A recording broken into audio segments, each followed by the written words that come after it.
तुम लोग भारत माँ के लाल नहीं हो, भारत माँ के हैवान हो। आज भारत माँ भी दुखी, देश के 13 करोड़ लोगों को ठगने का काम किया और भारत माँ का आंचल को तुम लोग खींच रहे हो और भारत माँ की छवि से खिलवाड़ कर रहे हो। तुम लोगों से बड़ा देशद्रोह तो कोई है। माननीय सुप्रीम कोर्ट ने कहा था कि जो भी जमीनें बिकेगी उसका पैसा सीधे सहारा से भी केस करो अकाउंट में जाना चाहिए और वो 24,700 करोड़ रुपए जब जमा हो जाएगा तब तुम्हारी नई बात सुनी जाएगी। फिर ये तुम लोग इस बार उल्लंघन कर दिए कि उसका जमीन का पैसा बेच करके और खुद ही खा गए, देश विदेश में ट्रांसफर कर दिए और सेबी केस करो अकाउंट में नहीं भेजे। ये अपराध नहीं तो क्या है? कौन सी देशभक्ति की बात करते हो? दूसरा, तुम कहते हो कि देशभक्त है, हमारी कंपनी देशभक्ति है, देशभक्त है। तो देशभक्त है तो ये बताओ कि 800 करोड़ रुपए की जमीन 90 करोड़ में तुमने बेच दिया, तो 800 करोड़ रुपए का रॉयल्टी कहाँ गया? उसका जो स्टाम्प ड्यूटी होता वो कहाँ गया? जो राज्य सरकार को, भारत सरकार को मिलना चाहिए था वो कहाँ गया? इसको क्या कहेंगे? देश की संपत्ति को तुम अगर नुकसान कर रहे हो, देश का पैसा ठग के खा रहे हो, लोगों को रॉयल्टी नहीं दे रहे हो, इसको क्या देशभक्ति कहेंगे? आप उनसे पूछिए कि तुम्हारी जमीन की डीड माननीय सुप्रीम कोर्ट के आदेश के बाद सेबी में जमा था, फिर उन जमीनों को तुमने कैसे बेच दिया? इनसे पूछिए कि जो तुम बेचा तो उतना कम दाम में क्यों बेचा? 800 करोड़ रुपए की जमीन 90 करोड़ में बेचा तो बाकी पैसे कहाँ गए? उसका रॉयल्टी कहाँ गया? देश से गद्दारी तुमने क्यों किया? साथियों नमस्कार, मैं नागेंद्र कुमार कुशवाहा, राष्ट्रीय सचिव विश्व भारती जन सेवा संस्था। साथियों, आज मैं उन तमाम सहारा के भक्ति भाव में डूबे हुए अंधभक्तों से कुछ सवाल करना चाहता हूं। उनमें अगर हिम्मत होगा तो इसका जवाब देने का काम करेंगे। सहारा के अंधभक्त कई लोग आजकल चट्टे बट्टे, मूर्खदान और कई फेसबुक और तमाम तरह के लोगों पर लाइव करके बकबक किया करते हैं और कहते हैं कि सहारा इंडिया देशभक्त कंपनी, सहारा इंडिया न्याय का पालन करने वाला, तमाम तरह का बातें कहता है।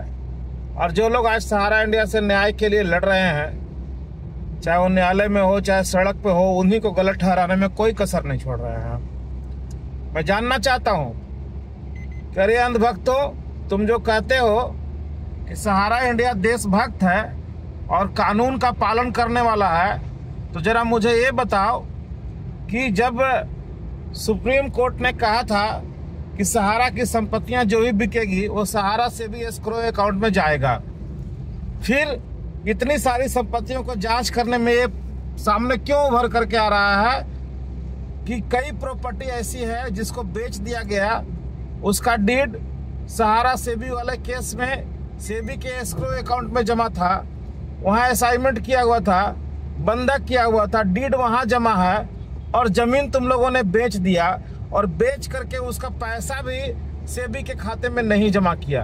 ये कौन सा देशभक्ति और कौन सा कानून का पालन करने वाला तुम लोग हो कि माननीय सुप्रीम कोर्ट ने आदेश दिया था कि जमीनें अगर बिकेगी तो उसका पैसा सहारा सेबी के रिफंड खाते में जाएगा, फिर तुमने पैसा वहां क्यों नहीं जमा किया? क्यों कोर्ट के आदेश का बार बार उल्लंघन करते हो? चाहे वो 2012 में उन्होंने कहा था कि तुम भुगतान करो, रियल एस्टेट और हाउसिंग बॉन्ड का भुगतान नहीं करके तुमने कन्वर्जन कर दिया, माननीय सुप्रीम कोर्ट का आदेश का धज्जी उड़ाया और अवहेलना किया। उस केस में आज ही मामला चल रहा है, फिर एक नया मामला खड़ा कर दिया कि माननीय सुप्रीम कोर्ट ने कहा था कि जो भी जमीनें बिकेगी उसका पैसा सीधे सहारा से भी केस करो अकाउंट में जाना चाहिए और वो 24,700 करोड़ रुपए जब जमा हो जाएगा तब तुम्हारी नई बात सुनी जाएगी।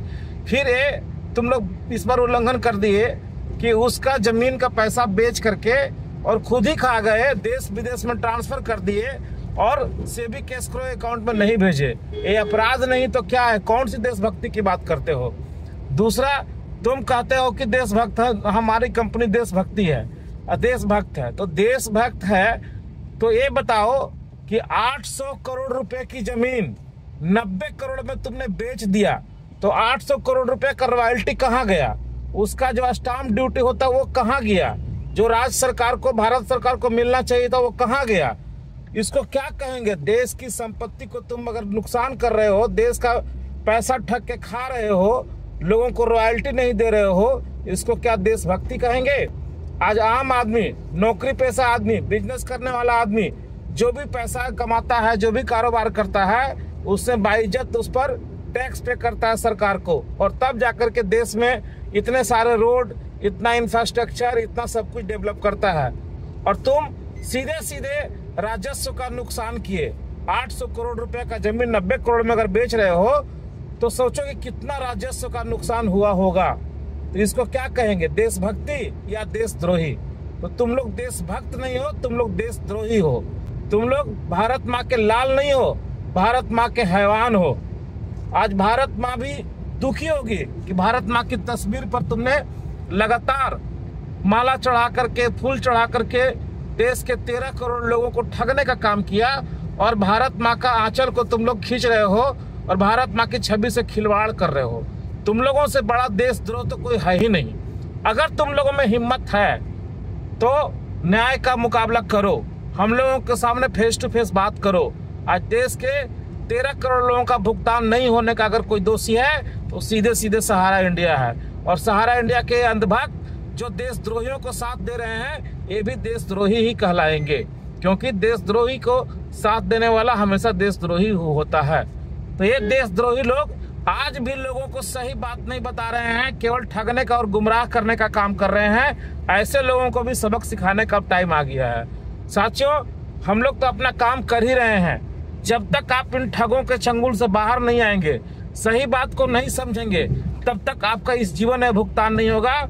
और ऐसे देशद्रोही लोग, ऐसे ठग, बेईमान, चोर आपको हमेशा ठगते रहेंगे, लूटते रहेंगे। आप जल्द से जल्द आंखें खोलिए और आप खुद इनसे सवाल कीजिए कि जब तुमको ऑर्डर दिया गया था कि तुम अपनी संपत्तियों को बेचोगे तो सहारा से भी के एस्क्रो अकाउंट में जमा करोगे, फिर तुमने सहारा से भी के एस्क्रो अकाउंट में जमा क्यों नहीं किया? आप उनसे पूछिए कि तुम्हारी जमीन की डीड माननीय सुप्रीम कोर्ट के आदेश के बाद सेबी में जमा था, फिर उन जमीनों को तुमने कैसे बेच दिया? इनसे पूछिए कि जो तुम बेचा तो उतना कम दाम में क्यों बेचा? 800 करोड़ रुपए की जमीन 90 करोड़ में बेचा तो बाकी पैसे कहाँ गए? उसका रॉयल्टी कहाँ गया?